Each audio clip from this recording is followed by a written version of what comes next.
नमस्कार। ओम शांति। मैं अनिल कुमार आज आप लोग के बीच 9th क्लास के इंग्लिश का चौथा कविता जिसका नाम है टू डैफोडिल्स अर्थात डैफोडिल को का भावार्थ लेकर आया हूँ। बहुत ही अच्छी कविता है। डैफोडिल एक तुरही के आकार का पीले रंग का फूल होता है जो बसंत ऋतु में बहुत कम समय के लिए खिलता है और तुरंत समाप्त हो जाता है। तो आइए पहले हम लोग कवि का परिचय जानते हैं, फिर कविता के भाव को विस्तार से समझते हैं। Robert Herrick 1591 to 1674 is a well-known poet of the 17th century.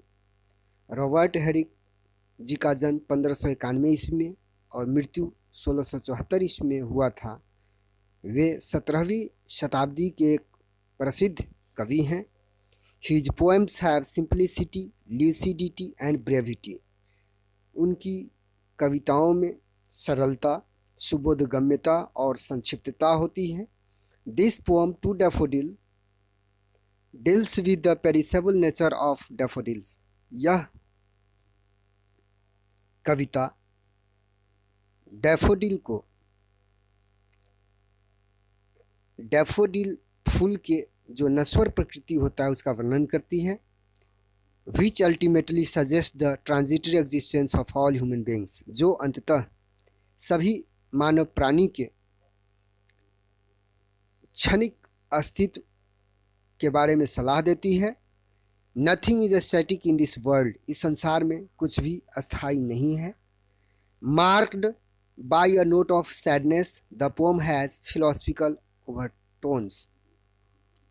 दुख के स्वर से चिन्हित इस कविता के दार्शनिक उद्देश्य हैं। तो शुरू करते हैं हम लोग कविता को। To daffodils. फेयर डैफोडिल्स, सुंदर डैफोडिल के फूल। वी वीप टू सी, हम लोग देखकर रोते हैं। You haste away so soon, तुम इतनी जल्दी चली जाती हो। As yet the early rising sun, इतनी जल्द कि सुबह का उगने वाला सूरज has not attend his noon, वह दोपहर तक भी नहीं जा पाता है। स्टे स्टे, ठहरो ठहरो, until the Hastings day has run, जब तक कि यह तेजी से गुजरने वाला दिन पहुँचे। But to the evensong, सांध्य गीत के समय तक। पश्चिमी देशों में संध्या के समय गिरजाघरों में जो प्रार्थना अदा किया जाता है उस गीत तक। एंड हैविंग प्रेड टुगेदर, और एक साथ प्रार्थना करने के बाद। We will go with you along, हम लोग भी तुम्हारे साथ चलेंगे।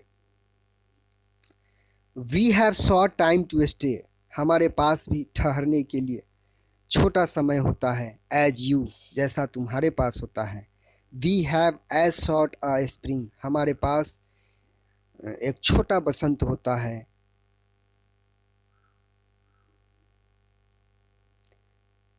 As quick a growth to meet decay,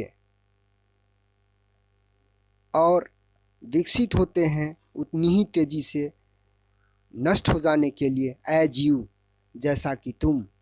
और एनीथिंग, या फिर दूसरा कोई चीज़। वी डाई, हम लोग मरते हैं। एज योर आवर्स डू, जैसे तुम्हारे घंटे बीतते हैं। एंड ड्राई अवे, सूख जाती हो। Like to the summer's rain, ग्रीष्म ऋतु के बरसात के समान। और as the pearls of morning dew, या फिर सुबह के ओस के मोती की तरह। Never to be found again, कभी दोबारा नहीं मिल सकते हैं। इस प्रकार से इस कविता का भाव पूरा होता है। अब हम लोग इसमें आए हुए कठिन शब्दों को एक बार ऊपर से देख ले। वेल नोन मीन्स प्रसिद्ध, सेंचुरी मीन्स शताब्दी, सिंप्लिसिटी मीन्स सरलता, ल्यूसिडिटी मीन्स सुबोधगम्यता, ब्रेविटी मीन्स संक्षिप्तता या लघुता, डिल्स मीन्स वर्णन करता है, पेरिसेबल मीन्स नश्वर, नेचर मीन्स प्रकृति, अल्टीमेटली मीन्स अंततः, सजेस्ट मीन्स सुझाव देता है, ट्रांजिटरी मीन्स क्षणिक, एग्जिस्टेंस मीन्स अस्तित्व, ऑल ह्यूमन बीइंग्स मीन्स सभी मनुष्य प्राणी, नथिंग मीन्स कुछ भी नहीं, स्टैटिक मीन्स अस्थिर, मार्क मीन्स चिन्हित, नोट मीन्स स्वर, सैडनेस मीन्स दुख, फिलोसफिकल मीन्स दार्शनिक, ओवरटोन मीन्स उद्देश्य मकसद, फेयर मीन्स सुंदर, हास्ट अवे मीन्स बीत जाना, गुजर जाना, एज मीन्स जैसे, येट मीन्स भी फिर भी, अर्ली राइजिंग सन मीन्स सुबह का उगने वाला सूरज, अटेन मीन्स प्राप्त किया, नून मीन्स दोपहर, स्टे मीन्स ठहरो, अंटिल मीन्स जब तक, हास्टिंग डे मीन्स जल्दी से भी गुजरने वाला दिन, हैज़ रन मीन्स पहुँचे, इवेन सॉन्ग मीन्स सांध्य गीत, प्रेड मीन्स प्रार्थना किया, टुगेदर मीन्स साथ, एलोंग मीन्स साथ, शॉर्ट टाइम मीन्स छोटा समय, स्प्रिंग मीन्स बसंत, क्विक मीन्स तेजी से, ग्रोथ मीन्स विकास होना, डिके मीन्स नष्ट होना, ड्राई अवे मीन्स सूख जाना,